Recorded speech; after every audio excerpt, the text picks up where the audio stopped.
जिंदगी की सबसे बड़ी सच्चाई यह है कि आराम में रहकर कोई भी बड़ा नहीं बनता, बल्कि मुश्किलें ही इंसान को कामयाब बनाती हैं। एक बार की बात है, एक छोटे से गांव में एक लड़का रहता था। उसकी उम्र ज्यादा बड़ी नहीं थी, लेकिन उसके सपने बहुत बड़े थे। वो अपने दादाजी के गांव घूमने गया। दिन भर खेलता, हंसता और शाम होते ही दादाजी के पास बैठ जाता। एक लेकिन पहले तुम्हें कुछ दिखाएगा। कुछ दिखाता हूं। वे उसे लेकर नजदीकी एक पौधों की दुकान पर गए। वहां से दो छोटे पौधे खरीदे और घर लौट आए। एक पौधे को खूबसूरत गमले में लगाकर घर के अंदर रख दिया और दूसरा पौधा घर के बाहर मिट्टी में रोप कि उसे कोई खतरा नहीं है, न बारिश, न तूफान, न धूप, न जानवर। बाहर वाला पौधा तो हमेशा मुश्किलों से घिरा रहेगा। दादाजी बस मुस्कुराए और बोले, चलो देखते हैं, वक्त ही बताएगा। कुछ साल बाद लड़का वापस दादाजी से, लेकिन उसकी बढ़त सीमित थी। उसकी जड़ें भी गहरी नहीं जा सकी और उसकी टहनियां भी बहुत कमजोर सी थीं।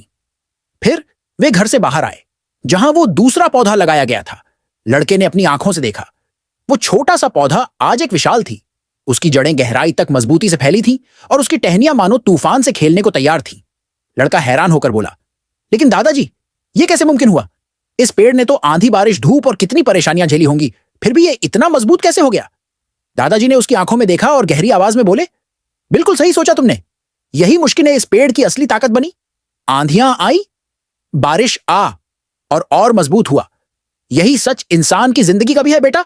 अगर तुम हमेशा आसान रास्ते चुनोगे तो शायद आराम में रहोगे, लेकिन उतना ही बढ़ पाओगे जितना घर के अंदर रखा पौधा। लेकिन अगर तुम मुश्किलों का सामना करने की ही सफलता आराम से नहीं, संघर्ष से पैदा होती है। लड़के ने एक गहरी सांस ली, उस विशाल पेड़ की ओर देखा और समझ गया कि कामयाबी कामयाबी नहीं है का रास्ता आसान नहीं होता, लेकिन वही मुश्किलें उसे महान बनाती हैं। दोस्तों, हम अक्सर अपनी लाइफ की प्रॉब्लम्स को दुश्मन समझते हैं, लेकिन सच तो यह है, यही मुश्किलें हमें सबसे मजबूत इंसान बनाती हैं।